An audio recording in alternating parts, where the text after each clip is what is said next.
¿Qué tal? Buenas noches. De nuevo, tengo que grabar en la noche porque en el día no tengo nada de tiempo.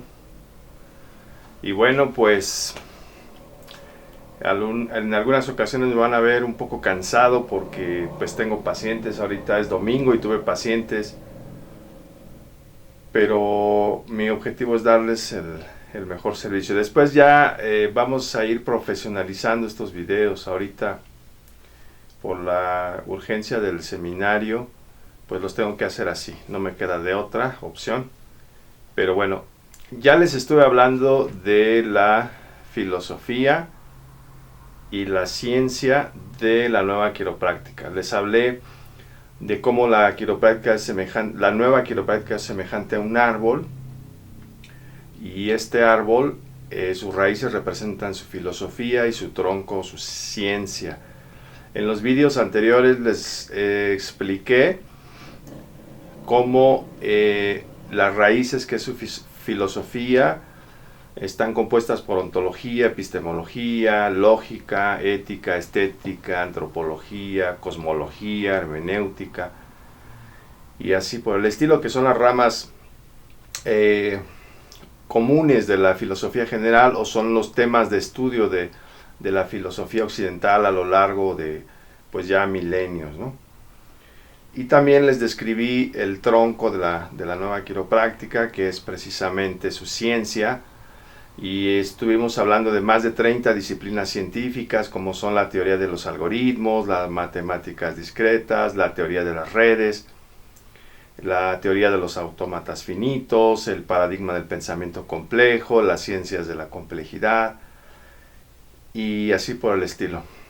Ahora les voy a hablar de las ramas del árbol que representan precisamente el arte de la nueva quiropráctica. Aquí ya entramos, ya nos alejamos de las cosas abstractas de la filosofía, ya nos alejamos de la ciencia dura, ahora entramos a la cuestión de básicamente lo que es ya lo netamente clínico, lo netamente quiropráctico, lo que vamos a realizar en el consultorio. Entonces aquí les voy a hablar del arte, y bueno, pues espero que realmente les guste esta exposición. En el seminario les voy a hablar mucho más de este tema. Ahorita solamente voy a mencionar un resumen, una sinopsis, ¿sí?, sobre el arte de la nueva quiropráctica. Bueno, pues ya lo que hacemos en el consultorio comienza con la entrevista inicial, como ustedes pueden percibir aquí. La entrevista inicial, le damos la bienvenida al paciente y bueno, le vamos a preguntar cuál es su motivo de visita. Nos presentamos. Mi nombre es la doctora quiropráctica fulana de tal, el doctor quiropráctico fulano de tal, con quien tengo el gusto. Bienvenido, bienvenida, bienvenidos a todos sus familiares, porque generalmente llega con familia, y entonces le decimos estoy para servirle, o estamos para servirle. Cuéntenos cuál es el motivo de su visita, no preguntarle qué le duele, porque entonces ya nos concentramos en algo negativo, que es el dolor, sino preguntarle cuál es el motivo de su visita, y entonces la persona ya se empieza a explicar y empieza a decir, pues es que fíjese doctor, fíjese doctora, que tengo un problema, y empieza a narrar su principal primero o segundo problema, ¿no? Entonces la entrevista inicial sigue un protocolo. De todo esto que les estoy mencionando, se sigue una carpeta, se sigue un algoritmo.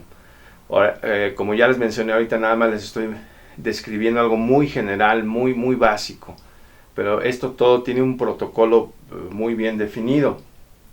Entonces se lleva a cabo la entrevista inicial, el paciente se expresa, hay que saber escucharlo, y después viene la historia clínica. Pero la historia clínica no es como nos la enseñaron en las universidades.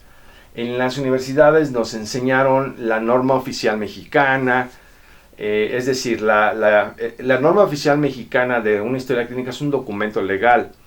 Sin embargo, es una historia clínica que habla de tantas cosas y a la vez no habla de nada. ¿no? O sea, nos podemos tardar 2 horas con el paciente si llevamos a cabo la norma oficial mexicana aquí en México de historia clínica. Entonces, eso no es posible, no es práctico. Pero en la historia clínica, en la nueva quiropráctica, nos vamos a enfocar particularmente en los aspectos mecánicos. Si ha utilizado plantillas para el arco de los pies, si ha practicado alguna danza o deporte de manera permanente, si ha practicado algún deporte de contacto, si ha cargado cosas pesadas, si ha utilizado collarín cervical, si ha tenido algún accidente de auto, si ha tenido fracturas, dislocaciones, fisuras, esguinces, cuántos embarazos tuvo, porque eso también influye mecánicamente, a qué se dedica, porque si se dedica a la construcción, pues seguramente trae un estereotipo de lesiones. Si se dedica al ballet clásico, traerá otro. Si se dedica a la danza contemporánea, traerá otro estereotipo. Si practica el golf, traerá un estereotipo muy diferente al que practica el jogging o que corre como aficionado, o al que levanta pesas, etc. Entonces es muy importante preguntarle las cuestiones mecánicas y si tuvo cirugías generales, si tuvo cirugías estéticas, porque hay muchas personas, muchos pacientes que no revelan las cirugías estéticas. Uno les pregunta si tienen cirugías y no revelan las cirugías estéticas porque les da pena. Pero las cirugías estéticas, por ejemplo, cuando muchas mujeres se ponen senos o glúteos como cirugía estética, pues simple y sencillamente, ¿qué sucede? Que esto va a afectar a la columna vertebral, y a veces hay que tener precaución a la hora de manipular o hacer el ajuste quiropráctico. Entonces es muy importante que en la historia clínica incluyamos los aspectos mecánicos, pero repito, de todo esto les voy a ir hablando gradualmente, porque esto está protocolizado a través de carpetas. Bien, en la exploración inicial, primero, entonces ya hicimos la entrevista inicial, la historia clínica, y ahora vamos a hacer la exploración inicial. Y ahí vamos a iniciar nuestra tarea como clínicos. Entonces vamos a llevar a cabo un examen de postura. Les quiero decir que no he conocido a un quiropráctico en México, en América Latina, en Estados Unidos, en Canadá, en Europa, hasta ahora, que sepa realizar un examen postural. Si llevamos a cabo el examen postural como nos lo enseñaron en la universidad, es algo sumamente general que no nos va a ayudar, ¿sí? Entonces es muy importante saber llevar a cabo un examen de postura. Y no es tan sencillo, pero cuando lo hacemos constantemente, tomamos destreza, ojo clínico, y es la cosa más fácil del mundo. Pero tenemos que entrenarlo y tenemos que saber qué examinar en el plano frontal, en el plano anterior, posterior o lateral. También el examen de la marcha es muy importante. La mayoría de quiroprácticos en el mundo no lleva a cabo examen de la marcha, y el examen postural y el examen de la marcha arroja muchísimos datos, ¿sí? Arroja muchísimos datos sobre el estado general de salud desde el punto de vista mecánico o informático del paciente. El examen de los arcos de los pies, el examen de la columna y pelvis, y el examen en general de todo el aparato locomotor.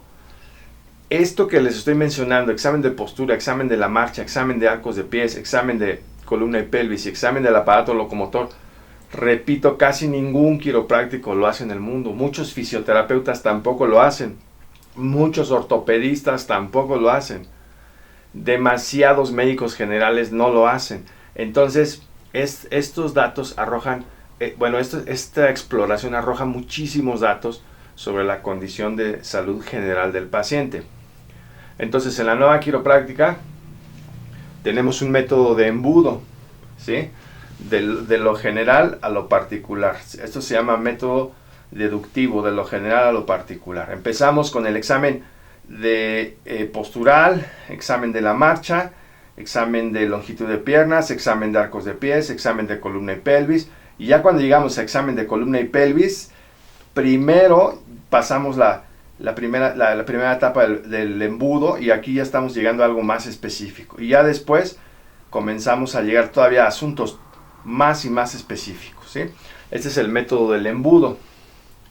Entonces se perciben los problemas más importantes a nivel de todo el organismo, porque todo el organismo es un algoritmo, como se los voy a explicar en el seminario, ¿sí? Entonces no solamente se ven partes del algoritmo, sino el algoritmo completo, todo el organismo completo, todo el cuerpo del paciente, todo el aparato locomotor. Entonces aquí empezamos a estudiar al paciente y empezamos a investigar las posibles causas de sus situaciones de ese embudo, ¿sí? Y vamos a pensar ya en la posible solución y en el plan de acción, en el posible plan de tratamiento. Pero primero tenemos que entender lo macro, luego lo meso y luego lo micro, y luego lo todavía más micro, ¿sí? Es decir, lo macro es lo grande, lo meso es lo del medio, lo pequeño y luego ya lo extremadamente pequeño. Esto es un método deductivo. Aquí me equivoqué, dice inductivo, pero realmente es deductivo. Inductivo es de aquí para allá y deductivo es al revés. Este es un método deductivo. Entonces, vamos a hablar del examen de postura. En este momento no voy a explicar cómo se lleva a cabo el examen de postura, porque eso requiere de una capacitación. Reitero que no